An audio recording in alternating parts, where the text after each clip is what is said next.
It lasted less than 3 seconds. But in that sliver of time, an entire narrative may have crumbled. Oprah Winfrey, media titan, master interviewer, the woman who gave Harry and Meghan their global platform, was caught off guard. A question was asked, not about the royal family, not about palaces or protocols, but about trust. And in that moment, as the camera closed in, Oprah's famous composure fractured. The smile didn't just fade, it evaporated. The eyes, usually so full of knowing empathy, went blank with a sudden, startling realization. This was not part of the script. This was the quiet, public unraveling of a story 2 years in the making.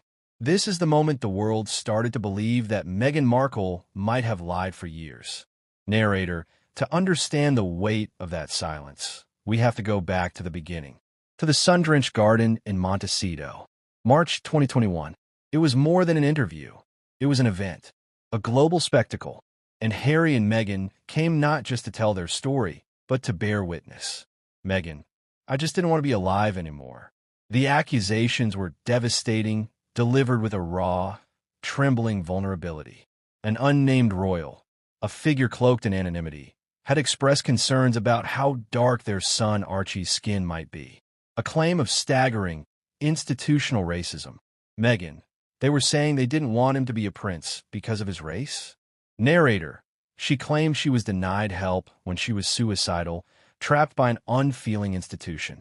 She painted a picture of isolation, of cruelty, of a family and a system that would rather see her break than bend. The world was captivated, and Oprah was their prophet, amplifying their truth to billions. The palace's tepid response, recollections may vary, seemed like a weak, guilty man's excuse. In the court of public opinion, the verdict was clear. The royals were the villains. Harry and Meghan were the martyred saints. Narrator, the first crack is often invisible, but then another appears, and another. Soon, the entire wall is on the verge of collapse. Narrator, first, the timeline of the racist royal didn't add up. When was this comment made? By whom? The refusal to name the person cast a shadow of suspicion over every senior royal, from the late Prince Philip to the now King Charles, without a shred of concrete evidence. It was an undefendable accusation. Narrator, then, the story of their secret wedding. Meghan claimed they were married in their backyard by the Archbishop of Canterbury 3 days before their official wedding. But royal biographers and legal experts pointed out a simple fact. A wedding license was only issued for the public ceremony. It was a sentimental story, but legally, it wasn't a wedding. Narrator, the claim that the palace took her passport was refuted by security experts, who explained its standard protocol for the Royalty and Specialist Protection Command to hold travel documents for security purposes. It wasn't a personal punishment. It was a safety procedure. Narrator, then came the South Park episode, a brutal barometer of popular culture, which depicted them as the fame-obsessed prince and princess of Canada. The narrative was shifting. The sympathetic victims were slowly being recast as opportunistic grifters. The question was no longer, what did the royals do to them? It was becoming, what did they do to the truth? Narrator, and this brings us back to the moment that said it all. Oprah, in a subsequent interview, was asked a seemingly innocent question about the legacy of the Harry and Meghan interview. And as the host began to play a clip, Oprah's face became a canvas of dawning regret. Narrator, there was no supportive nod, no reaffirmation of her guest's integrity. Instead, her body language closed off. She looked down. She shifted in her seat.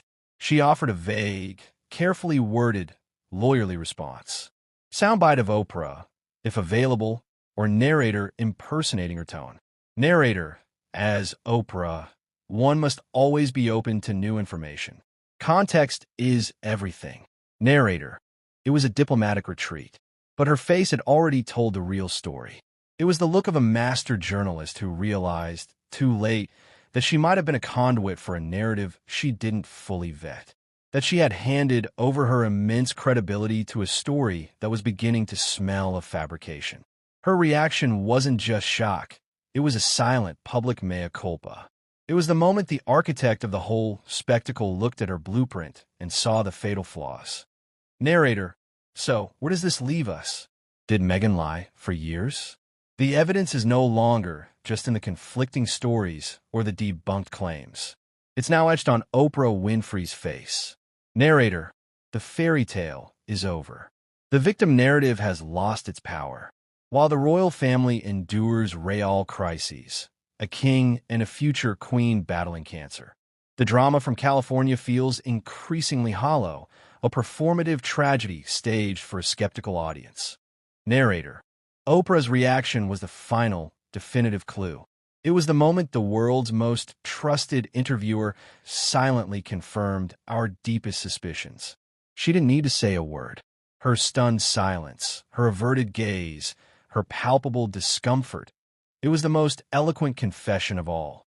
It told us that the real story wasn't about a family trapped in a palace. It was about a story trapped in a web of lies. And Oprah, the master storyteller, finally saw the strings. Outro music begins to fade in. Narrator: The interview that was meant to define a new chapter for Harry and Meghan may ultimately be remembered for the one thing it lacked: the truth.